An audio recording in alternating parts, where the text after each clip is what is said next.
Welcome sa Our Lady of Lazaret, Quasay Parish, kung saan ayos lang umiyak, samahan tayo ng mahal na ina sa pag-iyak at sa pagdarasal upang maging maayos ang lahat. Narinig po natin sa ating mabuting balita ang pangako ng Diyos sa atin, partikular na para sa ating mga pananalangin. Pinramis niya, bibigyan daw tayo, makasusumpong daw tayo, pagbubuksan daw po tayo. Aminin po nating mahirap ng paniwalaan ito. Lalong-lalo na kapag hindi pa rin natin nakukuha yung hinihiling natin. Mas sumihirap pang dihamak kapag sawari natin parang pinagpapala ng Diyos ang mga masamang tao sa paligid natin. Yan po ang sentimiento ng mga mananampalataya sa ating unang pagbasa. Kaya nga sabi nila, wala nang saysay ang maglingkod sa Diyos. Bakit pa natin susundin ang kanyang mga utos? Sa makatwid, pinanghihinaan sila ng loob na ipagpatuloy ang kanilang pagiging mabait at matuwid. Natural po ang pakiramdam na ganito.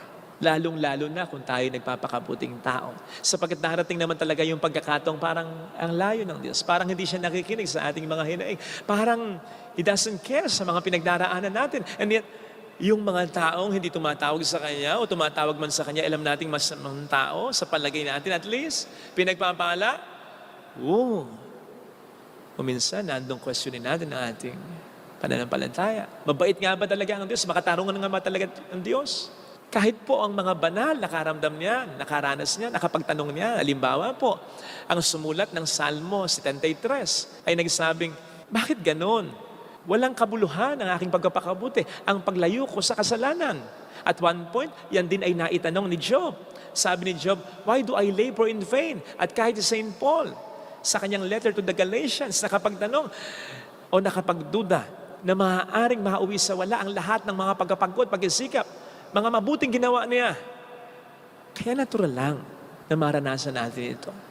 Pero sana, huwag din tayong patatalo sa tukso ng diablo na mag-quit tayo sa ating pagpapakabuting tao. Sapagkat, obviously, may sagot ang Diyos para dito.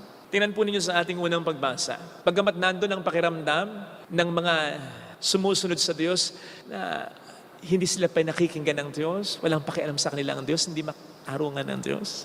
Anong sinasabi dito? Nararamdaman ng Panginoon, narinig niya ang kanilang pinag-uusapan, ang kanilang mga karaingan, at nakatala sa kanyang aklat ang kanilang mga pangalan. At darating daw ang pagkakataon na magiging obvious na ang lahat. Magiging obvious na kung sino ang talagang para sa kanya at kung sino hindi para sa kanya. Kung sino talagang mabubuti at kung sino ang masama. Sapagkat gagantimpalaan niya ang mga mabuti at parurusahan ang mga masama. In other words, alam ng Diyos ang mga kabutihang ginagawa natin. Hindi ito nasasayang. Ito'y natatandaan, kinikilala, ina-appreciate ang Panginoon natin. Sa Book of Esther, sa chapter 2, ay may tauhan ang pangalan ay Mordecai. Parang pinsan ito ni Esther, Queen Esther. Narinig ni Mordecai ang plano ng dalawang eunuko na i-assassinate si Haring Xerxes. Ito'y pinagbigay alam ni Mordecai kay Esther na nagsabi naman sa hari. Verify ito, totoo nga. Kaya naisalba ang buhay ng hari at nabitay ang dalawang eunuko. Dumaan ang pagkakataon, dumaan ang panahon, hindi napasalamatan, hindi nabigyan ng karangalan, hindi nagantimpalaan si Mordecai. In fact, sa chapter 6 na ng Book of Esther, nang hindi makatulog ang hari, saka nangyari ito. Pinatawag niya ang kanyang mga lingkod, pinakuha ang aklat ng mga magandang pangyayari sa kaharian niya, at pinabasa, parang pampatulog kumbaga. Dito nabanggit yung magandang ginawa para sa kanya ni Mordecai na isinilba nito ang buhay niya. Dito siguro napapiglas na yung hari. At itinanong nga po niya sa kaniyang mga lingkod, nabigyan na ba ng parangal ng gantimpala si Mordecai dahil sa ginawa niyang pagliligtas sa buhay ko? At nang masabi sa kanyang wala pa, aba, karaka agad-agad, pinatawag niya ang kanyang kanang kamay at sinabing parangalan at gantimpalaan si Mordecai. Buti na lamang at may aklat ng mga mabubuting pangyayari sa kanyang kaharian kung saan itatala ang mga gawang kabutihan. Kung walang ganon, hindi sana napasalamatan si Mordecai.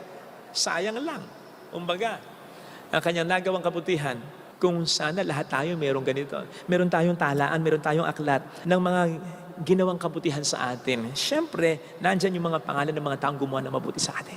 Sa gayon, hindi tayo magiging matipid, hindi tayo magkukulang sa pasasalamat, palagay ko lang. At sa gayon, hindi panghihinaan ng kalooban ang mga taong mabubuting loob dahil may mga makaka-appreciate ng kanilang kagandahang loob. Nevertheless, hindi man po mangyari ito.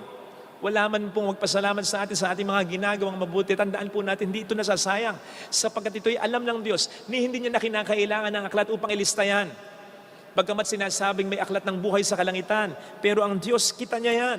Sapagkat very particular ang Diyos sa ating mga ginagawang kabutihan sa Kanyang pangalan. Ibig sabihin, ang naaayon sa mabuting kalooban. Sinabi mismo ng ating Panginoon na kahit tayo magbigay lamang ng isang basong tubig sa isa sa maliliit na ito, sa ngalan niya, dahil sa siya'y propeta, tinitiyak kong gagantimpalaan ko. Yun ang sabi ng Panginoon. Kasalanan lang po, lalong-lalo na yung pinagsisihan natin, ang Kanyang kinakalimutan. Pero never ang ating mga ginagawang kabutihan, lalo pat ito'y hindi sa lupa nagagantihan. Yun naman ang pangako niya, di ba? Kapag ito'y hindi nagantihan sa lupa, gagantihan niya talaga sa kabila. Maliwanag daw po ang sasabihin ng ating Panginoon sa atin sa araw ng pag-uukom kung tayo may tunay na naging mabuting tao. Revelations 2 verse 2, alam ko ang mga gawa ninyo. Alam ko ang mga pagkapagal, pagtitiis mo. Alam ko kung paano mo hindi kinonsinti ang mga masamang tao. Big words dyan, alam ko. O hindi nga ba?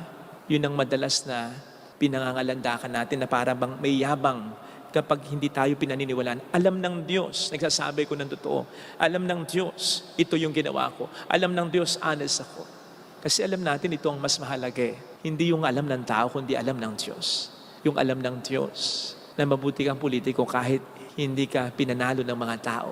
Alam ng Diyos na mabuti kang pare o madre kahit hindi ka kilala ng maraming tao.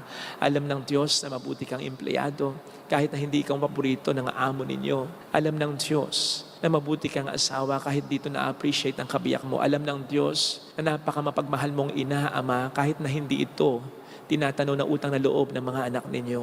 Alam ng Diyos na mabuti kang anak kahit na may pintas o may reklamo pa rin ang mga magulang mo. Alam ng Diyos na mabuti kang kapatid kahit na kinalimutan ka nito. Alam ng Diyos na mabuti kang tao kahit pa ito'y pasiningulingan ng buong mundo. At yun ang mas mahalaga. Sapagkat ang tunay na gantimpala ay wala sa mundo, wala sa tao, kundi nasa sa Kanyang talaga. Kapag ang Diyos ang siyang naggantimpala sa atin, hindi lamang niya ito ipapamukha, ipaparamdam, ipapakita sa mga taong hindi naka-appreciate ng buti natin.